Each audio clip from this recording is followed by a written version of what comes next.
And one of the things that I notice, and I see it all the time, but just me being in a different place spiritually now, is how we treat people. Like Pride Month is not going anywhere. It's not.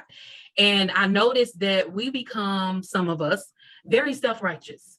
Like we tend to, I see more scriptures. I see more memes about pride and the rainbow. Like we know that the rainbow is a symbol of a promise. We know that God laid it out there for Noah. We know this. And guess who else knows it?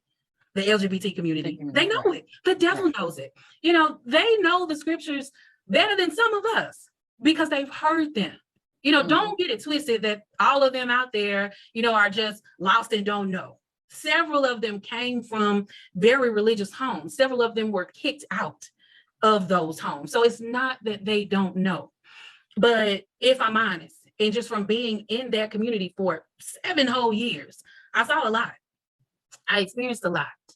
And one thing that I really did not see was love. They have their whole mantra, which is love is love. No. God is love, and God has designed how he wants love to be. But the problem that I do see is that we as believers fail to show love.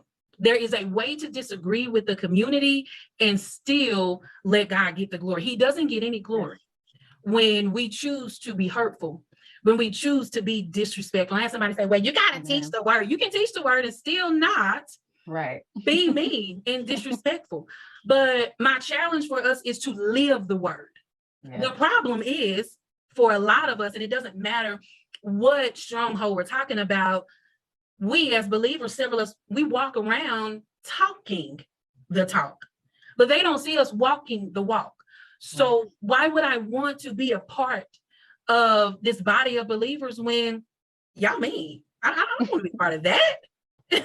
When y'all talk about people, or maybe your hang up isn't homosexuality, but it's lying or stealing, or I'm gonna hit it, fornication, or it's gossiping, or you just, too religious. You're all about religion and not about relationship with the Father. And so it's hard for people, and since we're talking about Pride Month, it's hard for people in that community because they've received so much hate, and it's from God's people. We can expect hate from other people who don't believe in God, but when you have believers walking around, claiming to love the Lord and claiming to be religious, but they see your sins. And one of your sins is hate, discord. They're not going to cross over. Because why would they? You know what I mean? So I would challenge God's believers to stop doing so much of this with these scriptures and let them see your love. You can still not agree. But that does not mean that in your disagreements that you have to be all the disses, disrespectful and any other diss you can come up with. Like, stop being that, because only love can conquer hate. You know what I'm saying? You can't mix light and dark. So once you start shining that light, they're either gonna run from it or they're gonna come to it. So we don't have to be offensive. That was the post that I made. Like, we don't have to be offensive. The word is offensive enough. It's going to cut. That's what it's designed to do. It's going to cut off all of the bad stuff so we can live the life that we need. And so we just have to allow God to do his great work. It's not our great work.